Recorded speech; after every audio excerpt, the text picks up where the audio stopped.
This is the Skills Training Project by Aydn, Musgrave and Geurts, and in this video we will show you how to train the AFL drop punt kick.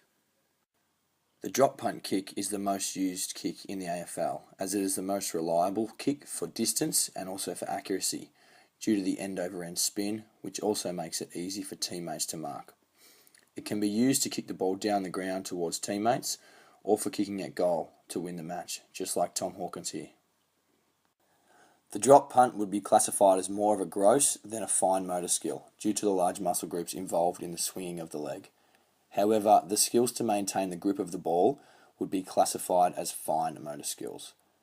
It is more of a discrete skill rather than continuous because the kick has a clear beginning and end point. It is also more of a closed than open skill as the performer initiates the action of the kick. In a game sense, however, an opponent may pressure the performer into performing the skill, and that is the open component of the skill.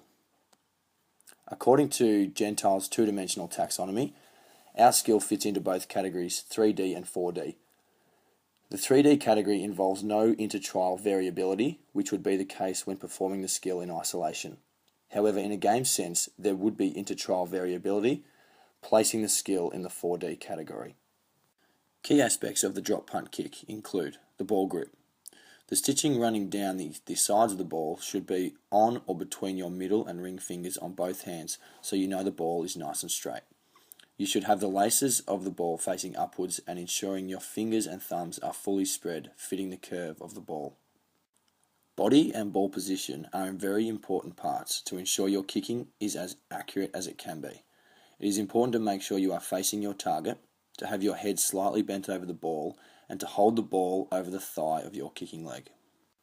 The ball drop is the hardest part of the skill to be consistent with, therefore it is the most important part to learn.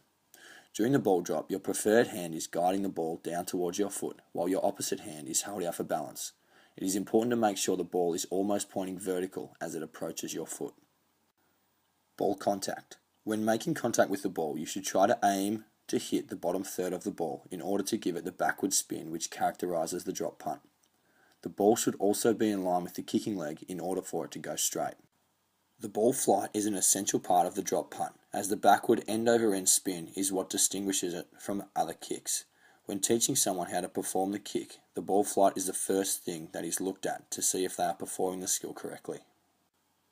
Verbal cues are short, sharp phrases that instantly reinforce correct techniques to the learner. By making cues concise, the learner isn't overloaded with information and is able to take on board and apply the message.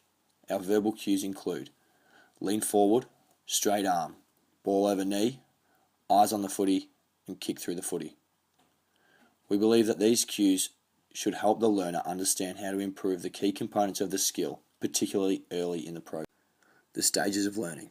Our program is designed for novices who are unaware of how to perform the drop punt kick properly, so they will be beginning in the first stage of Fitz's 3 stages of learning, the cognitive stage. With the use of observation, verbal feedback, and the learner's own sensory feedback generated through physical practice, we are hoping that the learner will start to understand the key aspects involved in the skill. After our 6-week program, the learner should be able to reach the associative stage, where they understand how the various components of the skill are interrelated. They should be able to modify and or adapt the skill to meet different tasks associated with the skill. For example, they should be able to kick the ball a little bit higher in order to get it over an opponent.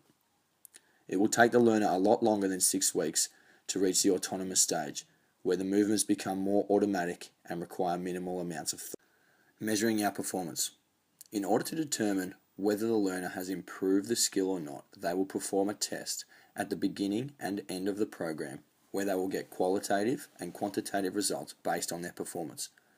The quantitative score will reflect only the outcome of their kicks, and the qualitative will break down the key aspects of their skill and give them a score out of 5 for each aspect.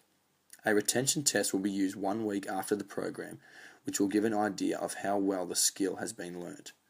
A transfer test will also be used, and this test will be different to all others used previously, which will highlight the participants' ability to apply what they have learnt to a new and unknown situation. The tests will include a 20-metre kick at goal, a 20-metre kick to a stationary target, and a 20-metre kick to a moving target. The transfer test will involve a game simulated drill, including decision making and pressure from defenders. During our program, we will use the SPUR method to teach the key aspects of the drop punt. SPUR stands for Show, Practice, Instruct, and Reward. Therefore, the SPUR method involves naming the skill, showing a demonstration 3 times so the learner understands the skill, and providing no more than 3 coaching points at a time before getting the learner to practice the skill with an appropriate activity.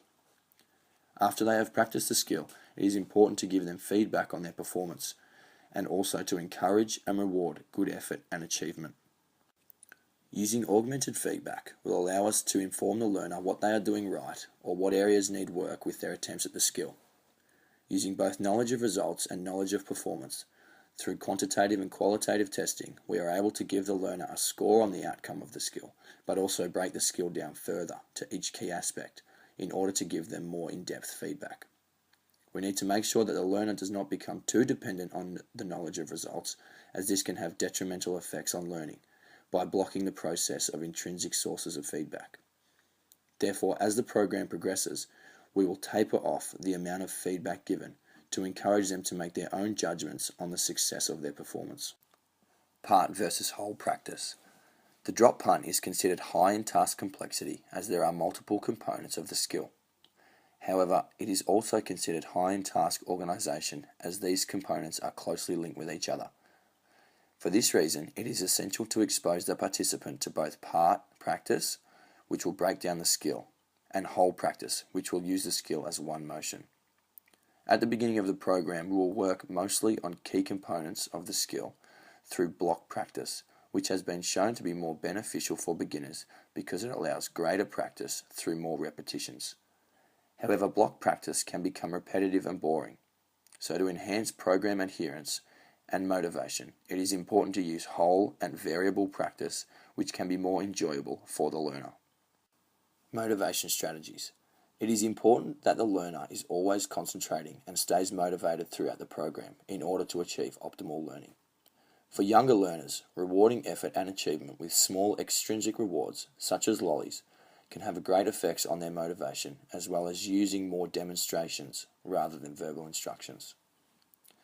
As the learner gets older, small extrinsic rewards become outdated, and we start to rely more on the intrinsic reward of improving the skill throughout the program as the motivation.